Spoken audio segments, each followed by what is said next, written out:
ఆయాసంగా ఉందా? నా ఒళ్ళు కలిపెట్టుకుని పడుకో. వద్దులే అక్క. Attention please. From Guntur to Hyderabad Golconda Express will be shortly arriving at platform number 5. Guntur से हैदराबाद जाने वाली गोलकोंडा एक्सप्रेस थोड़ी देर में 5 नंबर प्लेटफॉर्म पे आने वाली है। में కూకోండి బాబు గారు, రైలు రాగానే వచ్చేస్తాను. అలాగే.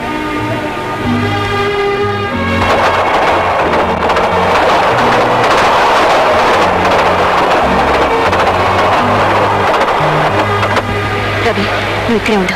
మన సీట్లు ఏ కంపార్ట్మెంట్ లోనే చూసొస్తాను. సార్,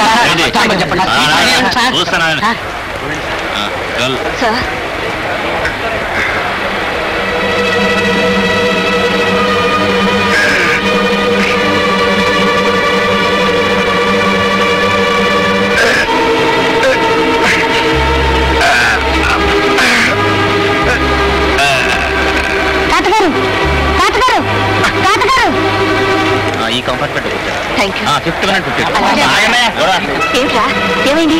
ఈయనకు పాపం గుండెల్లో నొప్పి వచ్చినట్టుందక్క. అలాగా? ఏమండి ఏమండి ఏమండి ఏమండి ఏమండి కుర్చీలో వస్తారా? ఏమిటమ్మా? ఏమండి పాపం ఈయన గుండె నొప్పిగా ఉందట, చెమట్లు కూడా పోస్తున్నాయి. వెంట ఎవరు వచ్చినట్లేదు. డాక్టర్ ఫోన్ చేస్తారా? ఉండండి, ఫోన్ చేసి ఏమండి ఏమండి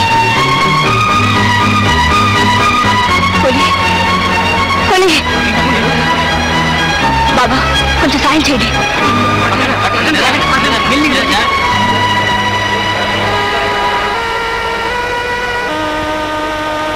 ఏమ్మా, మీరు మీకేమవుతారు?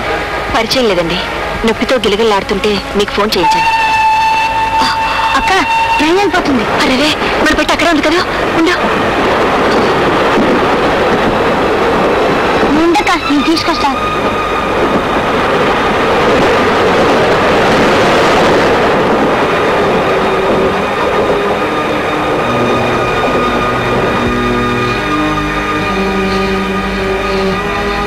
రవి, పెట్టేది కనిపించలేదక్క.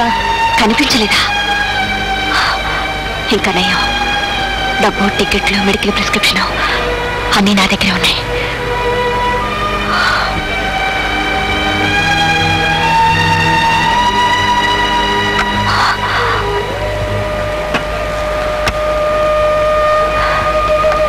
ఈ పెట్టి మీదేనమ్మా? అవును బాబు, ఉండు. ఇదిగో. రవి,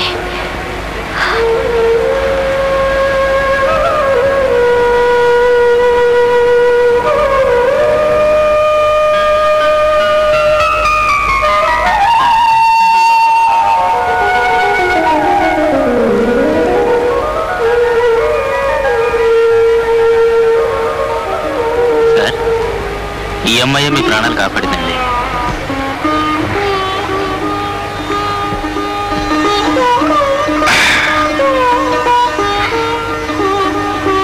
మీ పేరేమిటమ్మా? గిరిజ.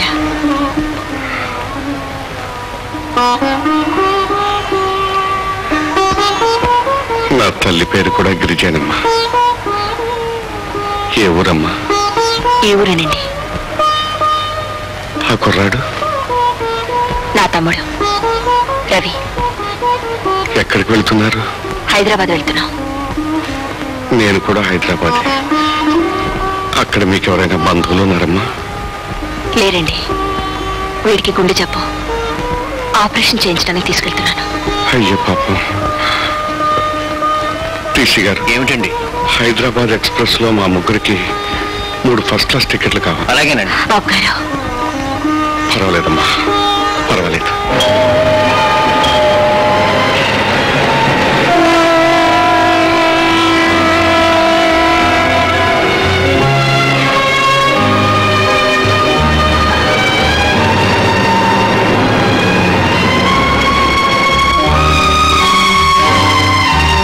షాయన్న, నిన్న విజయవాడ ప్లాట్ఫారం మీద ఈ అమ్మాయి గన పక్కన లేకపోతే నేను మళ్ళీ ఈ ఊరు మొహం చూసేవాడిని కాదురా. ఏం బాబు గారు, ఏం జరిగింది?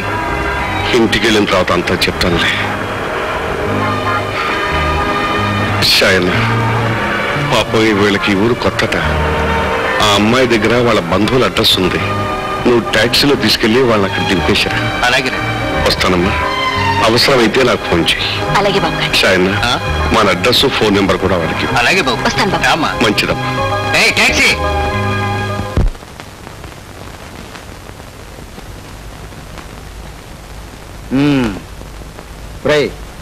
నేను రాసిచ్చిన మందులన్నీ తీసుకో, పూర్తిగా విశ్రాంతి తీసుకో. అవసరమైతే నాకు ఫోన్ చేయి, నేను వస్తాను. వస్తాను రా. ఒరే రాజగోపాలం, నువ్వు పూర్తిగా రెస్ట్ తీసుకోరా. నీ గుండె గట్టిదిరా బాబు, నీకేం అవదు. నా మాట విను. ఓయ్ ఇదిగో, నాకు కోర్టుకు టైం అయింది, మరి నేను వెళ్ళొస్తాను. అలాగే. ఏమ్మా?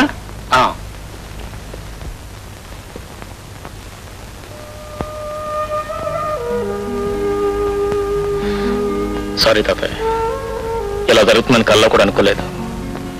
నేను గుంటూరు ఒంటరిగా పంపించడం నాదే తప్పు. నాకు ఎప్పుడు ఇలాగే సుస్థిగా ఉంటే బాగుంటుందనిపిస్తుందరా. అవే మాటలు తాతయ్య. అలాగైతేనైనా నువ్వు ఎప్పుడూ ఇంటి పట్టున నా దగ్గరే ఉంటావేమోనని. చందు, నీ పెళ్ళి అయిపోతే ఇక నేనెప్పుడు ఎక్కడ తిరిగినా నాకు దిగులు లేదురా. చందు, చందు కూర్చో.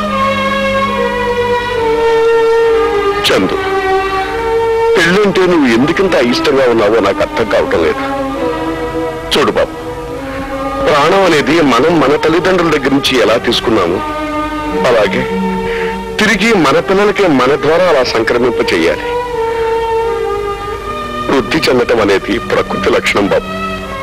బాబు, నువ్వు పెళ్లి చేసుకోకపోతే మన వంశం ఎలా వృద్ధి పొందుతుందో చెప్పు. అనాథాశ్రమం నుంచి ఎవరినైనా తెచ్చుకుంటే సరే. చాలే వరకు నీకు మధుల్ని మాట్లాడుతున్నావా? ఇప్పుడు అవన్నీ ఎందులే తాతయ్య, నువ్వు ఆవేశపడద్దు. తర్వాత తేలిక మాట్లాడుకుందాం. విశ్రాంతి తీసుకో.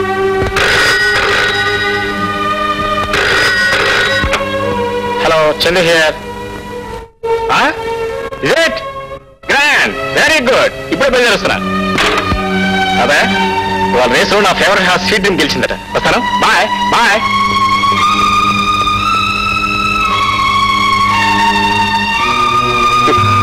ఆ రాకాసులు వీడిని ఒక్క క్షణం ఇంట్లో ఉండనివ్వరు కదా. రాశాయన ఇంత ఆలస్యమైంది? బాబా, ఊరంతా తిప్పారండి. ఏ వాళ్ళ బంధువుల అడ్రస్ తెలియలేదా? తెలిసిందండి. వాళ్ళు ఇంటికి తాళం పెట్టి ఏదో ఊరికి వెళ్ళారండి. అక్కడి నుంచి ఒక డాక్టర్ గారి దగ్గరికి వెళ్ళామండి. ఆయన ఇక్కడ కాదు ఉస్మానియా ఆసుపత్రికి తీసుకెళ్ళమన్నారండి. అక్కడికి వెళ్తే ఆపరేషన్ చేసే డాక్టర్ ఇంకా రాలేదన్నారండి. అందుకని వాళ్ళని అక్కడ వదిలేసి వచ్చానండి. అఘోరించావు పాపం. ఆ పిల్లకి ఈ ఊరు కొత్త కూడా. అలా వదిలిపెట్టి రాకపోతే వెంట పెట్టుకుని మన ఇంటికి తీసుకురాకూడదు. ధర్మారావు, రాత్రి ఆ పిల్ల నాకు రైల్లో చేసిన సేవ నిజంగా కన్న తల్లి కూడా చేయదయ్యా.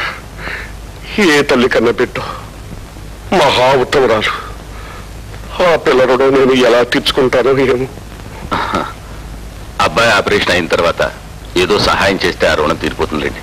మీరేం ఆలోచించకండి.